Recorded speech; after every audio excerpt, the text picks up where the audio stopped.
ఆయన యందు సత్యము ఉన్నది ఉన్నట్టుగానే, ఆయన యేసునందు విన్ని, యేసుని గురించి విన్ని, ఆయన యందు సత్యం ఉన్నది ఉన్నట్టుగా ఆయన యందు ఉపదేశించబడిన వారిని ఎడల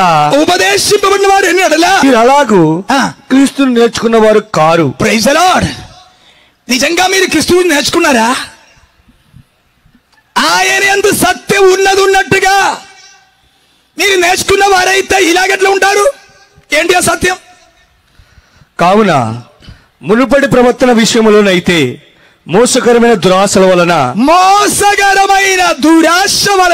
చెడిపోయిన మీ ప్రాచీన స్వభావం వదులుకొని మీ చిత్తవృత్తి యందు నూతన పరచబడిన వారై నీతియు యథార్థమైన భక్తి గలవారై దేవుని పోలికగా సృష్టించబడిన నవీన స్వభావం ధరించుకునవలెను. ఇదే క్రీస్తులో ఉన్న సత్యం.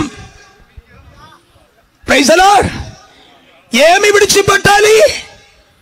నరగత్య మాత్రం కాదు, దొంగతనం మాత్రం కాదు, వ్యభిచారం మాత్రం కాదు, విగ్రహణ మాత్రం కాదు, మోసకరమైన దురాశ చేత చెడిపోయిన నీ ప్రాచీన మనస్తత్వం, మీ ప్రాచీన స్వభావం.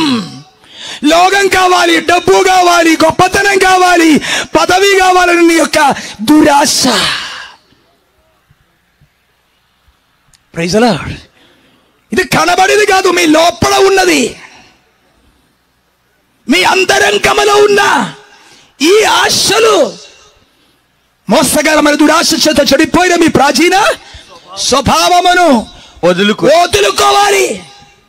అక్కడ విగ్రహాన్ని వదులుకోవాలి, వ్యభిచారం వదులుకోవాలి, దొంగతనం వదులుకోవాలి. ఇక్కడేం వదులుకోవాలి? మీ హృదయంలో దాచుకున్న మీ డబ్బు ఆశ, నీ పెద్ద చర్చు ఆశ, పొలం కావాలని, జమీన్ కావాలి, స్థలం కావాలని, పేరు కావాలని, గొప్పతనం కావాలని, బిల్డింగ్ కావాలని, ఇంకా ఇంకా ఇంకా కావాలి, ఇంకా కావాలని నీలో దాగి ఉన్న ఆ దురాశని వదులుకో. అది క్రీస్తులో ఉన్న సత్యం. చెప్పు, ఈ సత్యం కావాలా? ఇది అందరికీ కాదు, నా శిష్యులకున్న సత్యం.